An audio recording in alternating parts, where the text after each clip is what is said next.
Hello guys, আজকের ভিডিওটার মানে হলো যে আমি শীঘ্রই আমি বাড়ি যেতে চলেছি। তো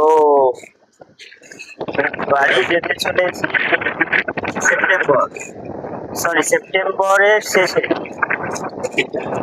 মানে অক্টোবরে হয়তো বাড়ি চলে যাব। তো অক্টোবরে বাড়ি গিয়ে ভাবছি যে আমি একটা অন্যরকম একটা ভিডিও বানাবো। ভিডিওটা হলো যে আপনারা তরুণ এবং খুশির ভান্ডার তরুণ এবং খুশির ভান্ডার বাপ্পার ভিডিও দেখেছেন অবশ্যই। ওনারা কেমন ভিডিও বানায়, একটা গরিবদেরকে হেল্পের ভিডিও বানায়। অ্যাকচুয়ালি আমিও ওরকম একটা হেল্পের ভিডিও বানাবো, বা আমাদের যে অঞ্চল রয়েছে বা আমাদের যে স্থানীয় সেখানে আমি ভাবছি ওরকম ভিডিও করব।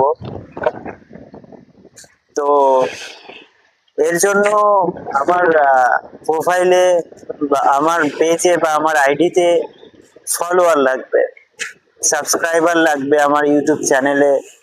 কারণ একটা মানুষ সমর্থ হয় হয় না বললে চলে না, হয়, কিন্তু সেটা তো অল্প হয়। সেটা টাকা হোক, কোনো ধরনের কোনো সাহায্য হোক, সেটা একটা মানুষ যদিও বা কাউকে সাহায্য করে, সেই সাহায্যটা কিন্তু অল্প হয়। তো যদি আমরা সবাই মিলে মানুষদেরকে সাহায্য করি, আমরা সবাই মিলে যদিও বা ওইসব মানুষদেরকে তুলে ধরি যারা দুমুঠো খাওয়ার জন্য, মানে দুমুঠো খাবারও জোটে না, এবেলা খায় ওবেলা নাকে থাকে, বা এরকমও কিছু আছে যারা ছোট ছোট বাচ্চা, তাদের লাইফটা শেষ হয়ে যাচ্ছে, তারা কিছু করতে পারছে না, তাদের বাবা মার কাছে অত অর্থ নেই যে তাদেরকে শিক্ষায় শিক্ষিত করে মানুষের মতো মানুষ তৈরি করবে। এরকম অনেক বাচ্চা পড়ে আছে যারা অনাথ, এরকম বাচ্চা অনেক পড়ে আছে যাদের ফ্যামিলি খুব গরিব, এরকম বাচ্চা অনেক পড়ে আছে যাদের লাইফটা শেষ হয়ে যাচ্ছে, যাদের ফিউচার বলতে গেলে আর কিছু নেই, চারিদিকে অন্ধকার দেখছে।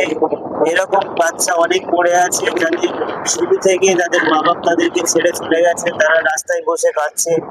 এরকম বাচ্চা অনেক পড়ে আছে যারা মানুষের সাহায্য পাওয়ার জন্য দুটো চোখ সবসময় তাকিয়ে আছে।